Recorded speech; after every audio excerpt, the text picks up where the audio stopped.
Breaking చూస్తున్నాం. కర్నూలు జిల్లాలో విషాదం చోటు చేసుకుంది. నీటి కుంటలో దిగి 6 చిన్నారులు మృతి చెందారు.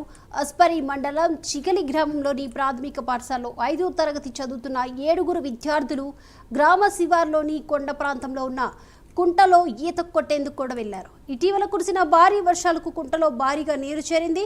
ఇక ఈ క్రమంలోనే కుంటలో ఈతకు దిగిన విద్యార్థుల్లో 6 ప్రాణాలు కోల్పోయారు.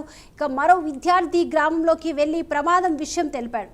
6 చిన్నారులు మృతి చెందడంతో చిగలి గ్రామంలో విషాద ఛాయలు అలుముకున్నాయి.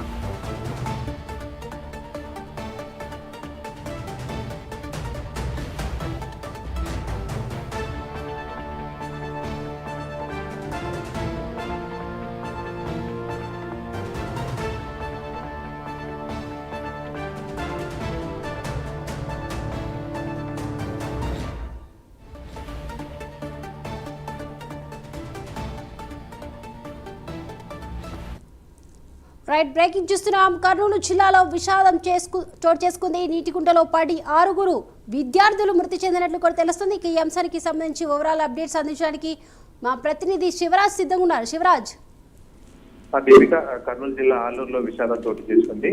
ఏదైతే స్కూల్ కి వెళ్లి వస్తున్న 5వ తరగతి విద్యార్థులు ఆ పక్కనే ఉన్న ఒక కుంటలో వెళ్లి ఆడుకునేందుకు వెళ్లారు. అయితే ఆ ప్రమాదవశాత్తు 6 మంది విద్యార్థులు ఆ కుంటలో ఇరుక్కొని చనిపోవడం జరిగింది. ముఖ్యంగా ఏదైతే స్కూల్ విడిచిన అనంతరం వీళ్ళు ఆ ఇంటికి బయలుదేరారు. ఇంటికి వచ్చే సమయంలో ఆ కుంటలో ఆడుకోవాలని చెప్పి విద్యార్థులు వెళ్లడంతో ఈ విషాద ఘటన చోటు చేసుకుంది. ముఖ్యంగా 6 మంది విద్యార్థులు ఎవరైతే ఉన్నారో ఆ స్పాట్ లోనే ఏదైతే ఆ కుంటలు ఇరుక్కొని బయటికి రాలేక మృతి చెందడం జరిగింది. ఏదైతే పిల్లల వారి పేర్లు చూస్తే శశికుమార్, కిన్నెర సాయి కిరణ్, భీమా, వీరభద్ర, మహబూబ్, ఈ 6 మంది విద్యార్థులు ఒకటే గ్రామానికి చెందినట్లుగా తెలుస్తుంది. ఏదైతే గ్రామంలో ఇప్పుడు విషాద ఛాయలు నెలకొన్నాయి. 5వ తరగతి చదువుతున్న విద్యార్థులు ఏదైతే విధిజువులుగా ఇంటికి రావడంతో తల్లిదండ్రులు కావచ్చు, బంధువులు బోర్న విలిపిస్తున్నారు. ముఖ్యంగా జరిగిన ఘటన పైన ఇప్పుడు పోలీసులు అయితే ఏదైతే దర్యాప్తు అయితే ప్రారంభించడం జరిగింది. జరిగిన ఘటన పైన ఇటు కర్నూలు ఎంపీ నాగరాజు కూడా దిగ్భ్రాంతి వ్యక్తం చేశారు. దీనిపైన ఇప్పుడు పోలీసులు అయితే ఈ విషయాన్ని చెప్పడం జరిగింది. Right, thank you Shivraj.